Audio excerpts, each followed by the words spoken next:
सती प्रथा जो वो होती है जो इसका वो होता था ना हस्बैंड, उसमें जो हस्बैंड खत्म हो जाता है तो उसके साथ तो उसको बिना उसकी मर्जी के ही जबरदस्ती उसको जो है चिता में अपने ऊपर उठा दिया जाता है।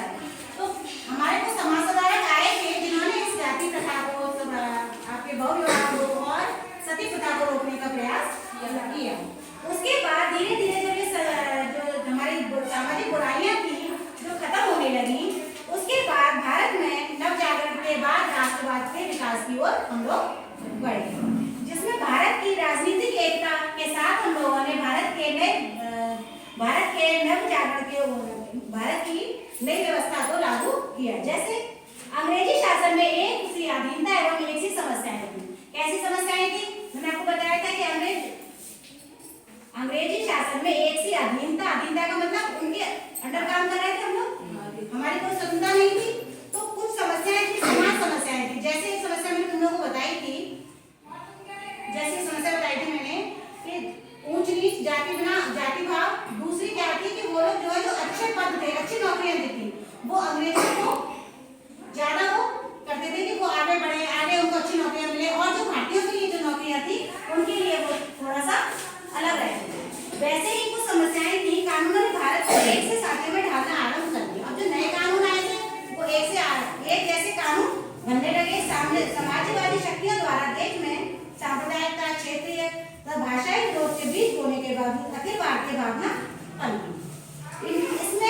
इसने वैचारिक एवं भावात्मक एकता को बढ़ाया। वैचारिक एवं भावात्मक एकता यानी हम एक दूसरे की भावनाओं को समझें, ना एक दूसरे को ऊंचा नीचा समझें, और ना ही हमारे मन में ये भावना हो कि हमें जो है एक दूसरे के प्रति प्रेम की भावना हो, ना एक दूसरे को नीचा दिखाने की भावना, ऐसी भावना जो एक दूसरे के मन में आए।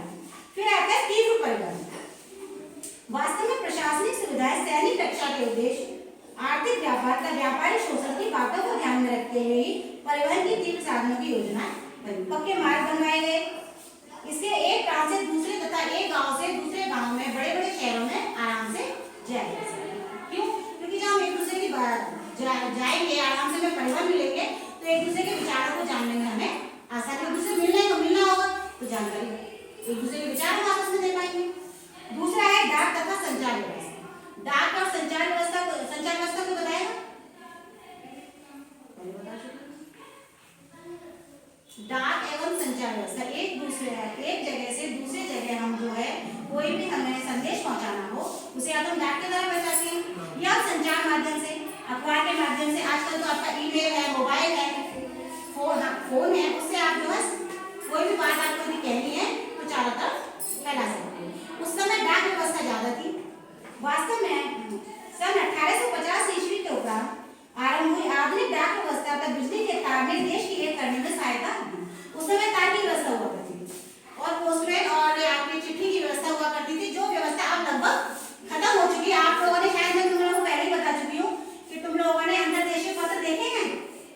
नहीं देखे। मैंने पहले तुम लोगों से पूछा था, मैं तुम लोगों को लाके दिखाऊंगी। पहले लेटर जो है आसमानी कलर का एक लिफाफा होता था, उसमें जो है पत्र लिखकर दिया जाता, जो आजकल हम लोग व्हाट्सएप पे लिख देते हैं। और आप लोग तो पोस्टमैन से भी परिचित नहीं है।